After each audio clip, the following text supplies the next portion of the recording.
É um prazer, é uma alegria continuarmos a jornada através da série Apocalipse, a resposta para a vida.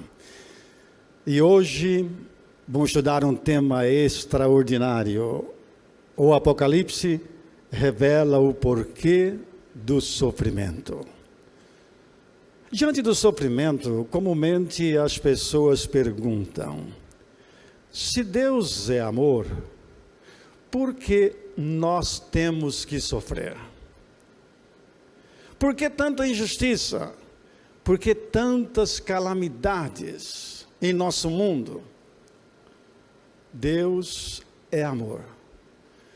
Você tem alguma dúvida que Deus é amor? Eu me lembro que uma vez um ateu se aproximou de um cristão e disse: olha, Deus não existe, não é amor, coisa nenhuma. Se Deus é amor, que Ele apareça aqui agora para um duelo sanguinário. Eu dou 5 minutos de prazo para Deus. Os 5 minutos se passaram e Deus não apareceu. O ateu olhou para o cristão e continuou: está vendo? Deus não existe, Deus não é amor. Mas o cristão teve uma iluminação divina ao fazer uma pergunta para o ateu. Você tem filhos? Perguntou o ateu. Sim. Se o seu filho chegar com uma faca afiada e disser: pai, me mate, você mataria o seu filho? Claro que não. Mas por que não? Porque eu amo meu filho. Sabe por que Deus não apareceu agora para fulminá-lo em 5 minutos? Porque Deus é amor. Mas se Deus é amor, por que tantas injustiças, dores, calamidades? Você olha para uma pessoa num leito de um hospital, todo entubado, sofrendo terrivelmente as consequências de uma doença, e você pode perguntar: onde está Deus? No mesmo lugar, quando seu filho Jesus Cristo morreu na cruz. Mas por que nós temos que passar por tantas dores e sofrimentos? Eu lembro da história de um pai que tinha um filho e investiu muito financeiramente para que o filho aprendesse paraquedismo. Era o dia do campeonato e o pai estava lá para ver o filho ser um campeão. Infelizmente, o paraquedas do filho, quando ele saltou, não se abriu.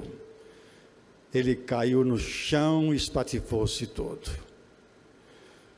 Aquele pai, ao olhar para aquela cena trágica, ele repetiu essas palavras: se Deus é amor, por que permitiu que o meu filho morresse de forma tão trágica? Você tem uma resposta para esse pai? Eu tenho. Você sabe por que Deus inventou a lei da gravidade? É para o nosso bem, porque você dá um salto para cima, você é puxado para baixo. Agora, se não houvesse a lei da gravidade, você dá um salto para cima, fica vagando por aí no ar e morre de sede e de fome. Mas infelizmente, o homem embarca num avião, 2.000 metros de altitude, de um paraquedas, o paraquedas não se abre, agora a culpa é de Deus? Claro que não. Quero que você atente para uma outra coisa que o homem faz, desafiando ainda mais a Deus. Olhe para esse clipezinho.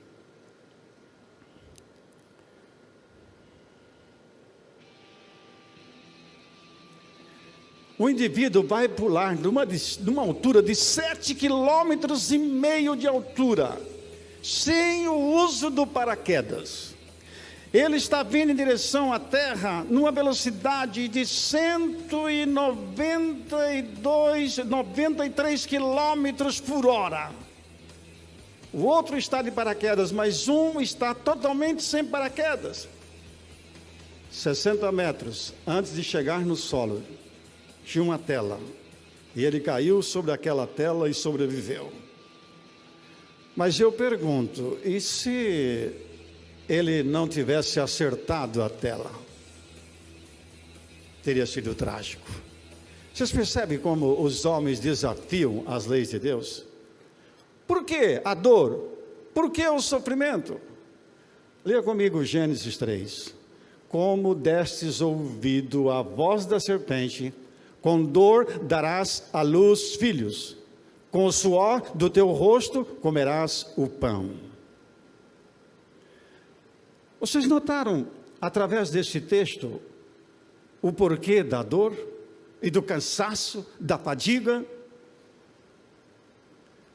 Porque Adão e Eva, eles deram ouvidos à voz da serpente, eles pecaram, eles desobedeceram a Deus. E olha o que diz o profeta Isaías: a terra está contaminada, cheia de maldição, porque os seus moradores transgridem as leis de Deus. Por que que a terra está cheia de maldição, de coronavírus, de tudo quanto é pandemias e epidemias e doenças? Por quê? Porque os homens desobedecem às leis de Deus. Uma corretora de seguros colocou lá na apólice a cláusula: seguro contra incêndios, colisão ou atos de Deus. Alguém que estava comprando o seguro perguntou: mas o que significa atos de Deus? A seguradora respondeu: ciclones, tempestades, furacões. Será que todas essas coisas ruins são atos de Deus? Não. O inimigo provoca tudo isto e coloca a culpa em Deus. O diabo é mencionado 55 vezes no livro do Apocalipse, mas Jesus Cristo é mencionado 250 vezes. Quem é o personagem central do Apocalipse? É Jesus Cristo. Amém? Agora vejam os nomes que identificam Satanás no Apocalipse: dragão, antiga serpente, diabo, Satanás e acusador. Apocalipse 12, verso 9. Eu acrescentei mais um aqui: provocador. Satanás é aquele que nos provoca para cair em tentação e no pecado, porque ele está louco para ver as pessoas sofrendo. Ele quer ver pessoas na miséria. Agora, quem decide é você e eu, se vamos obedecer a Satanás ou não. Olhe para esta cena. Deus está sentado no seu trono. Ambos os lados de Deus estão os querubins. Os querubins pertencem à mais alta categoria de anjos dos céus. Eles ficam bem próximos do trono de Deus. Eles recebem a ordem imediata de Deus e transmitem para os demais anjos. O seu nome é Lúcifer. Ele está aí à direita de Deus. É o principal anjo do céu. Não se sabe como isso foi acontecer, mas o Apocalipse deixa muito claro que o sofrimento e a dor têm origem no pecado. Como que o Apocalipse revela a origem do sofrimento? Vamos ver juntos. Houve peleja no céu. Miguel e seus anjos pelejaram contra o dragão e seus anjos. Todavia não prevaleceram. E foi expulso o grande dragão e foi atirado para a terra. Apocalipse 2, verso 7. Houve uma guerra no céu. Vocês conseguem imaginar uma guerra no céu? Lúcifer e os seus anjos, que constituem a terça parte dos anjos dos céus, vão lutar contra Miguel e seus anjos. Quem é Miguel? Miguel é um anjo invencível. Na batalha contra Satanás, Jesus Cristo, Miguel, ele luta, ele é o único que consegue vencer essa batalha. Miguel, o principal anjo do céu. Alguém fez um filmezinho tentando descrever como foi essa guerra no céu.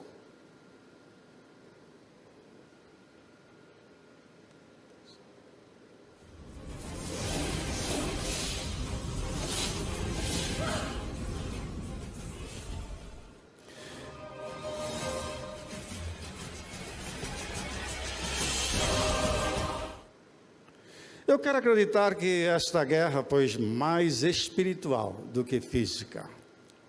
Sabe por que houve uma guerra no céu? Porque Lúcifer queria ser adorado. Olha o que diz o profeta Isaías no capítulo 14 do seu livro. E tu dizias no teu coração: eu subirei ao céu, acima das estrelas de Deus, os anjos, exaltarei o meu trono. Serei semelhante ao Altíssimo. O Altíssimo é Deus. Vocês perceberam a pretensão desse anjo, chamado Lúcifer? Ele queria ser igual a Deus. Ele queria tirar Deus do trono e colocar ele mesmo no trono. E essa estratégia de Satanás, ele continua até hoje. Ele está instigando cada ser humano a tirar Deus do trono e colocar a si mesmo como deuses.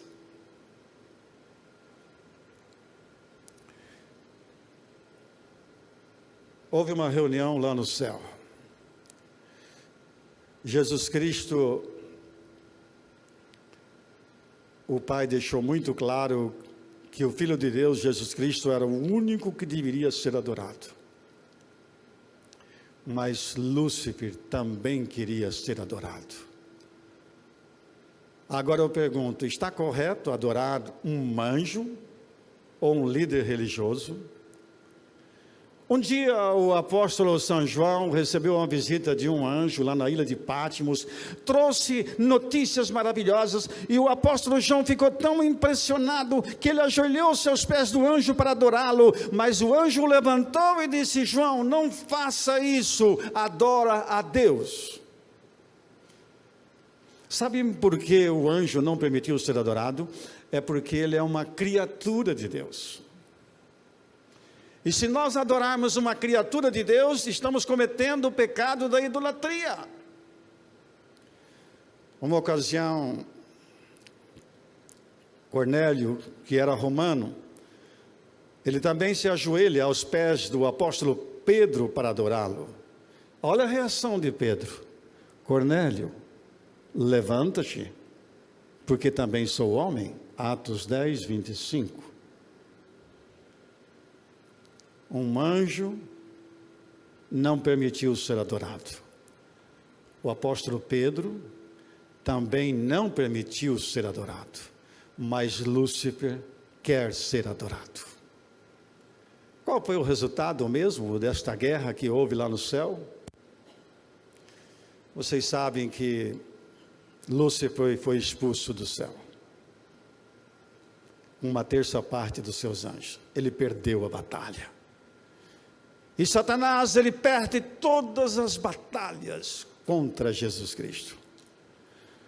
Mas tem uma pergunta interessante: por que Deus não destruiu imediatamente a Lúcifer após ele ter pecado? Assim, nós não teríamos problemas hoje. Você vai entender através de uma ilustração.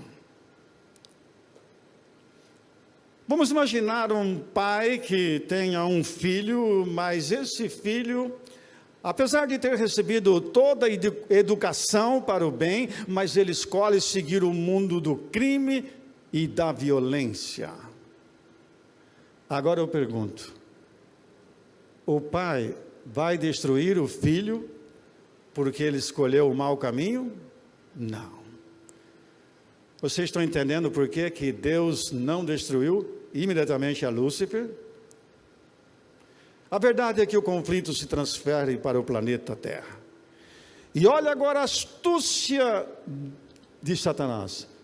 Ele vai se personificar numa serpente, usando a serpente como instrumento. Que estratégia Satanás usou para destruir e para levar Adão e Eva ao pecado? Vocês sabem que a serpente era o animal mais bonito que havia no paraíso. A serpente comia ervas como o homem. Ela voava de galho em galho. Era a coisa mais linda do mundo olhar para uma serpente voando. Era um animal que tinha muitas cores, e em contato com o sol, produzia um espetáculo encantador. E o diabo se personifica numa serpente para enganar os nossos primeiros pais. Ele usou de astúcia, ele usou de engano. Qual era a advertência que Deus tinha passado para os nossos primeiros pais? No dia em que dela comerdes, virá a dor, o sofrimento e a morte.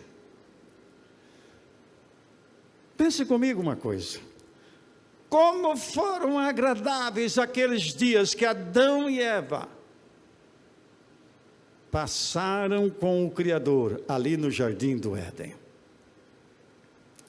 Cada dia, na viração do dia, o casal aguardava com muita ansiedade a visita do Criador. Quantas coisas lindas eles aprenderam. Mas tinha uma coisa que Deus deixava bem claro para os nossos primeiros pais. Tem um anjo que foi expulso lá do céu, e ele vai tentá-los à desobediência.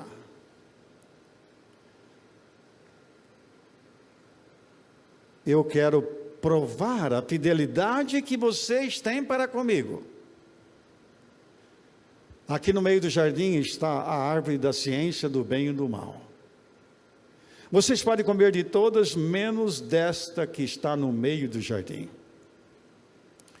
No dia que vocês comerem deste fruto, virá a dor, o sofrimento e a morte. A orientação era bem clara.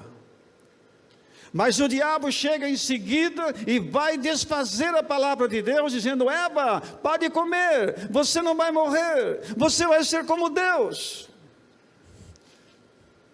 Vocês sabem quais um dos motivos pelos quais Eva foi enganada? Eva imaginava que o diabo iria aparecer como um ser humano e dizer mais ou menos assim: Eva, você gostaria de comer deste fruto e ir comigo para o lago de fogo? Mas não foi assim. Eva, você pode comer, você não vai morrer. Por acaso o diabo tem nas suas mãos o departamento da vida e da morte? Eva, pode comer, você não vai morrer. Você vai ser como Deus. O inimigo hoje tem as suas estratégias para nos enganar. Por que você não fuma um cigarrinho? É charme. Por que você não toma um vinhozinho, uma bebida alcoólica? Você vai ficar mais alegre. Perceberam que o inimigo continua com as suas estratégias para nos enganar? Como nós podemos saber que essa batalha contra o mal, contra Satanás, é uma vitória para nós? Por isso se manifestou o Filho de Deus, para desfazer as obras do diabo. Amém? Através de Jesus Cristo, nós podemos vencer a Satanás. Ele vem para desfazer as obras do diabo. Quais são as obras do diabo? Dissensões, mentiras, doenças, calamidades. Mas pastor, por que algumas vezes Deus retira sua mão poderosa e permite que uma tragédia aconteça na vida de uma pessoa? Eu não tenho resposta para esta pergunta. Só lá na eternidade nós saberemos o porquê desta ação de Deus. Porque Ele retira sua mão e deixa o inimigo prevalecer sobre nós. Mas pouco que eu sei é o seguinte: quando Deus retira sua mão e deixa o mal acontecer, uma tragédia acontecer em nossa vida, é porque Ele tem um propósito. Ele está visando a nossa salvação. Tem muitas pessoas que só conseguem abrir o coração para Deus na hora da dor e na hora do sofrimento. Vocês sabem que houve 2 expulsões do diabo do céu. A primeira foi logo após aquela guerra que houve no céu. Aquela foi uma expulsão provisória.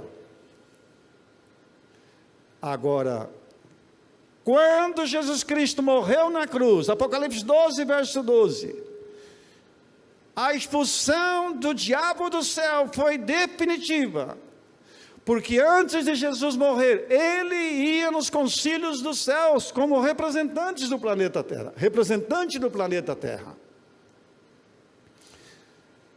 Satanás é o grande inimigo de Jesus no livro do Apocalipse.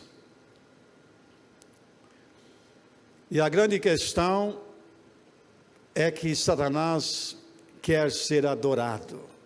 Veja bem, a questão no grande conflito é a adoração. Jesus, transforma essas pedras em pães. Seu diabo também levou Jesus lá no alto, do pináculo do templo, e mostrou os reinos do mundo. Tudo isso eu te darei, se prostrado me adorares. Ele quer adoração. Quais são em nossos dias os enganos mais sutis que o diabo tem? Nós devemos estar muito atentos. Não é de admirar, porque o próprio Satanás se transforma em anjo de luz para enganar.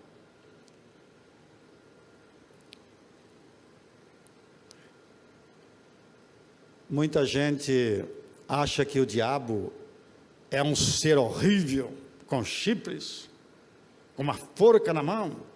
Não, ele é muito lindo. Era o anjo mais lindo e perfeito que havia no céu. Mas olha só a estratégia. Os seus ministros se transformam em ministros de justiça. Infelizmente, o diabo tem aqui na terra os seus pastores. Eles se apresentam como ministros de justiça.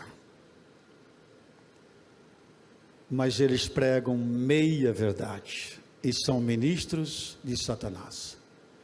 Poucas vezes o diabo se apresenta abertamente.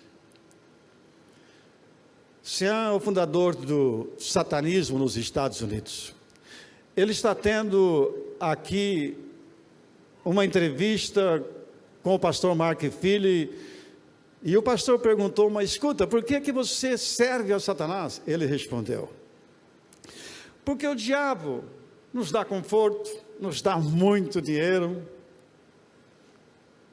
ele nos dá fama. Espera aí, mas o diabo não lhe falou que no final da jornada você vai com ele para o lago de fogo? Isso o diabo não fala. Mas é impressionante como o diabo é astuto. Aqui ele está se manifestando abertamente. Essa é a igreja do diabo. Mas na maioria das vezes não é assim que ele já se apresenta. Eles são espíritos e demônios, operadores de milagres. E será que Satanás tem obtido êxito em enganar através de milagres? Mateus 24. Para enganar, se possível, os próprios escolhidos.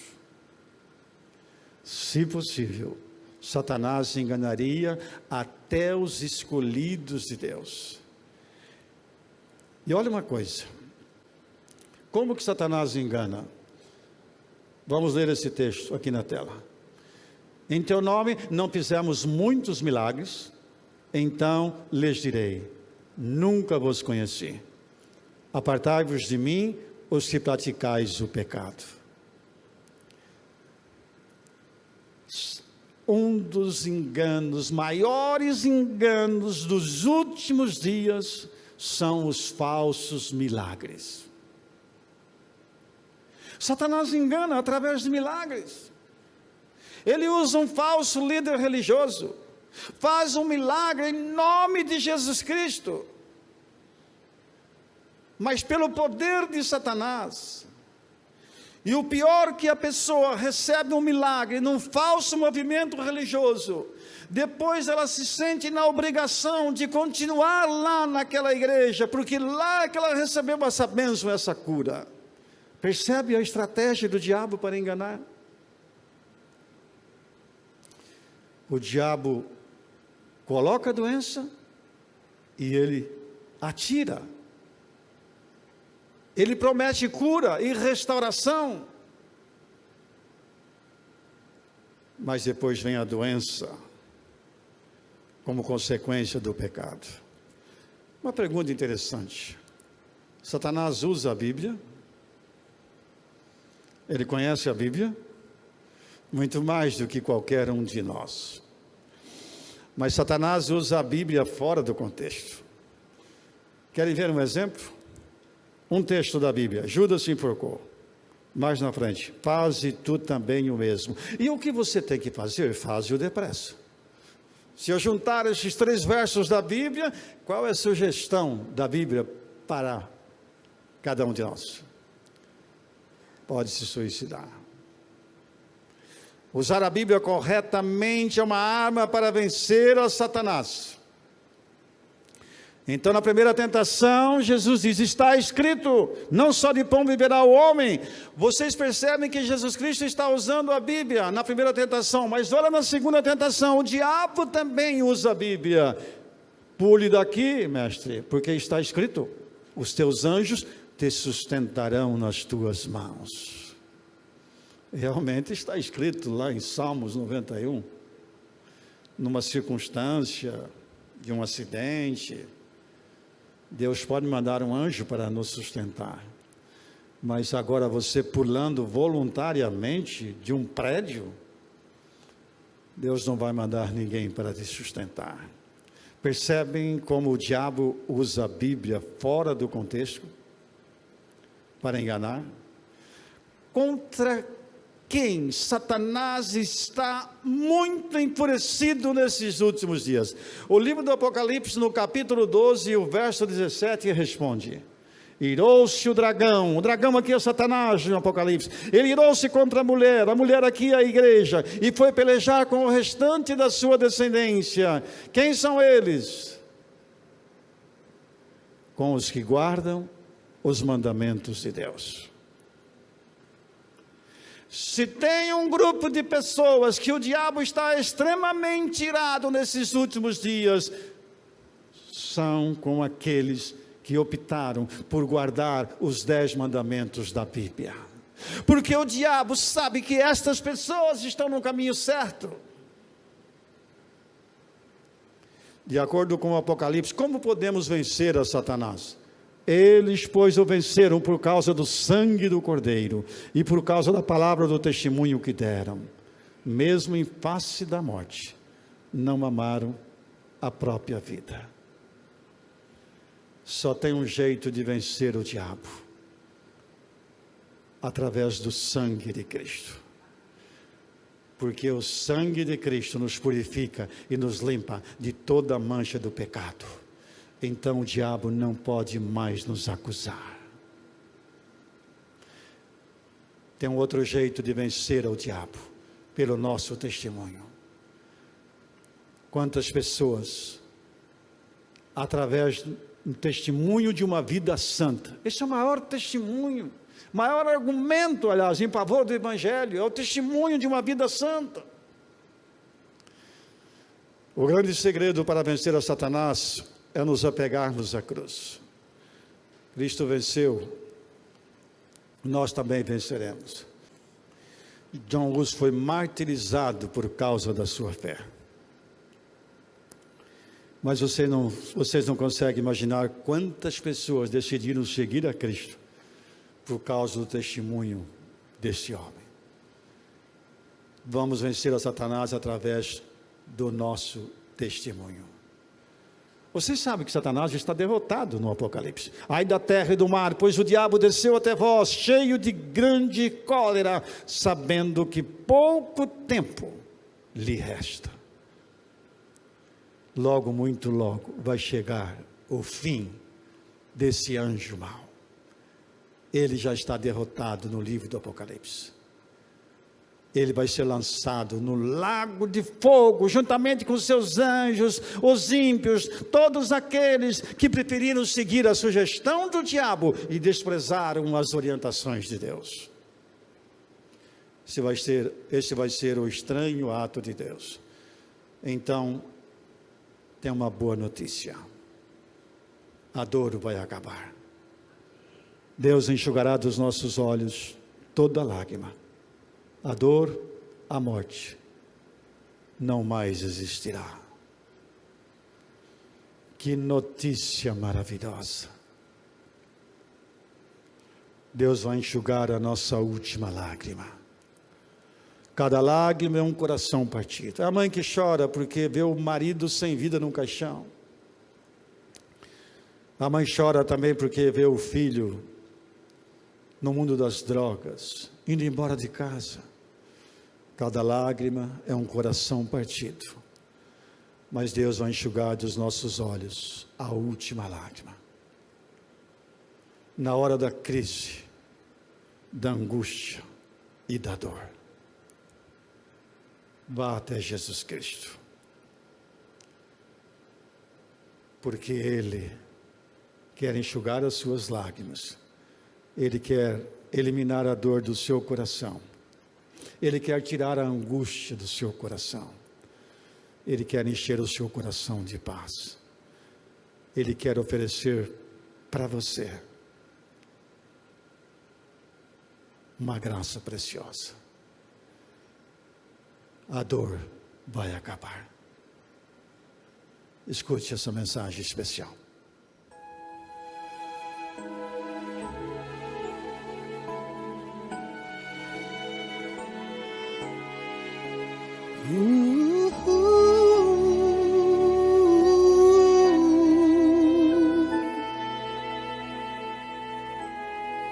Em breve sei, céus e terra irão passar. Jesus então tudo novo transformará, e todo mal que nos aflige aqui não mais existe. Chegamos ao fim. Não mais dor, só o bem, só a paz. Não mais noite também. Louva a Deus por seu amor. Viveremos na luz de Jesus, Senhor.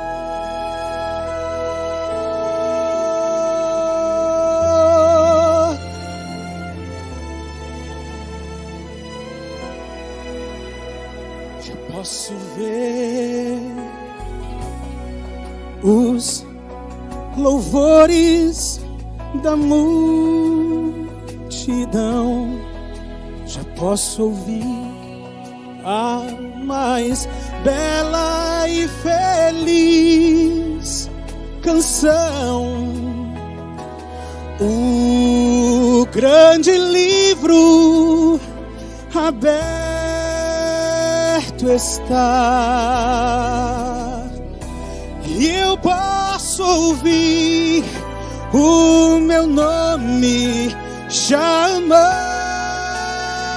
o meu nome chamar. Não mais dor, só o bem, só a paz. Não mais noite também. Louva a Deus por seu amor. Viveremos na luz de Jesus, Senhor. Já posso ver as mansões que me preparou. Irei morar para sempre com meu Senhor. Oh, nunca mais, não mais dor,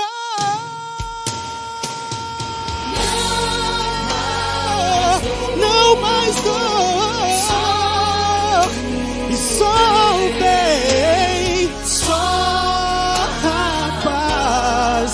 Não mais noite também. Louva a Deus por seu amor. Viveremos na luz de Jesus, Senhor. Louva a Deus por seu amor. Viveremos na luz de Jesus, Senhor.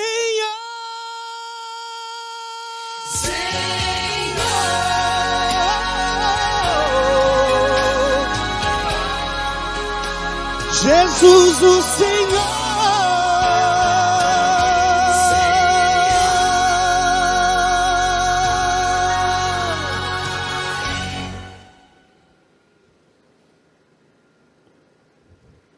Que promessa preciosa. A dor vai acabar. E veremos para sempre na luz de nosso Senhor. Era um domingo de manhã. Um anjo poderoso desceu do céu. Removeu a tumba onde estava Jesus. Mas logo depois aparece Maria Madalena. Ela estava chorando. E Jesus se aproxima dela e pergunta: por que choras, Maria Madalena? Ela respondeu: é porque levaram daqui o meu Senhor. Sabe por que Maria Madalena estava chorando? Porque ela não queria se separar de Jesus Cristo.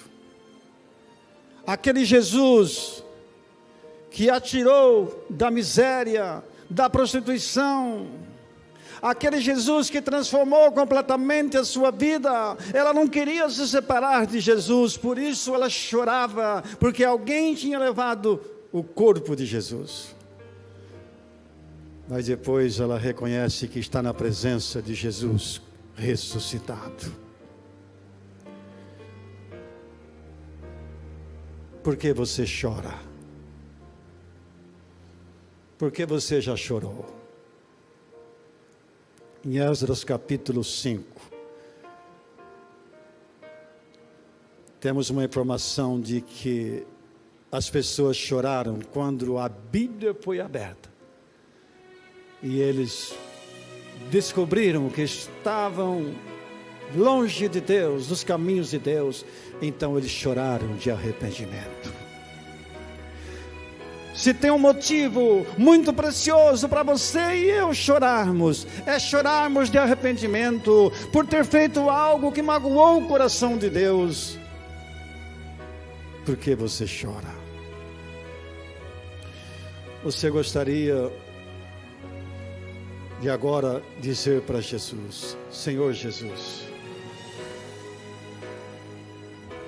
enxugue as minhas lágrimas. Assim como Jesus se inclinou ali perante Maria Madalena, sinta agora Jesus se inclinando para você. Ele quer enxugar as suas lágrimas. Ele quer colocar a esperança no seu coração.